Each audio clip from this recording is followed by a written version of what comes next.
Recently আমি বাসা change করলাম। সো বাসা চেঞ্জ করতে গিয়ে একটা খুব সুন্দর রিয়ালাইজেশন হলো আমার। সেই জিনিসটা থেকে আপনাদের জন্য খুব পজিটিভ একটা মেসেজ আছে। আশা করি আপনারা অনেক বেশি উপকৃত হতে পারবেন। সেইজন্য সেই জিনিসটা আপনাদের সাথে একটু শেয়ার করছি। সেটা হচ্ছে একটা গন্তব্য থেকে আরেকটা গন্তব্যে যেতে হলে আমাদের জীবনে কিন্তু মাঝখানে একটা ট্রানজিশন পিরিয়ড থাকে।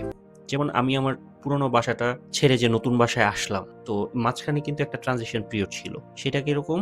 যে বাসাটা আমি যখন ছেড়েছি তখন ২-৩ দিন সময় নিয়ে আমি হচ্ছে পুরোনো বাসার সব জিনিসপত্র প্যাক করেছি নতুন বাসায় যাওয়ার জন্য। তারপর নতুন বাসায় যখন এসেছি, এসে এই জিনিসগুলোকে আবার সুন্দর করে সেটআপ করে নতুন বাসাটা গুছিয়ে নিতে কিন্তু সপ্তাহখানেকের মতো সময় লেগেছে। তো আপনারা যারা বাসা কখনো চেঞ্জ করেছেন, আপনারা এই জিনিসটা রিলেট করতে পারবেন।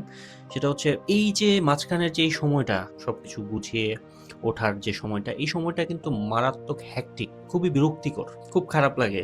আমারও বারবার সেটাই মনে হচ্ছিল, ধুর কেন যে বাসা চেঞ্জ করতে গেছিলাম, যেভাবে ছিলাম সেভাবেই থাকতাম, এটাই অনেক ভালো ছিল, আর জীবনে কোনোদিন বাসা চেঞ্জ করব না। কিন্তু দেখেন, আমি যদি এই মাঝখানের এই ট্রানজিশন পিরিয়ডের এই প্যারাটার বা এই হ্যাসেলটার কথা চিন্তা করে কখনো বাসা চেঞ্জ না করতাম, তাহলে কিন্তু আমি আমার সেই আগের যে পুরোনো বাসাটা, সেটা অনেক ছোট একটা বাসা ছিল, সেটার মধ্যেই কিন্তু আজীবন আমাকে কষ্ট করে কাটিয়ে দিতে হতো। এই যে নতুন বাসায় এখন একটা বড় বাসায় একটু ভালোভাবে আরেকটু ভালোভাবে থাকতে পারছি, সেটা কিন্তু আমার কখনো পাওয়া হতো। সো আমাদের বাস্তব জীবনেও এরকম, আমরা যখন একটা গন্তব্য থেকে আরেকটা গন্তব্যে যেতে যাই, তখন এরকম ট্রানজিশন পিরিয়ড আসে।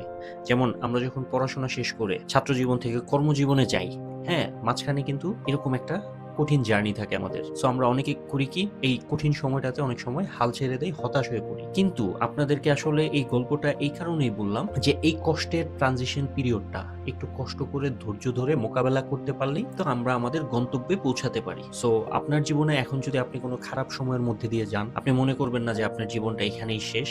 আপনার জীবনে আসলে একটা ট্রানজিশন পিরিয়ড চলছে, সামনে অনেক ভালো সময়, সামনে অনেক ভালো কিছু আপনার জন্য অপেক্ষা করছে। সো ধৈর্য ধরে সাহসের সাথে এই ট্রানজিশন পিরিয়ডটা মোকাবেলা করুন।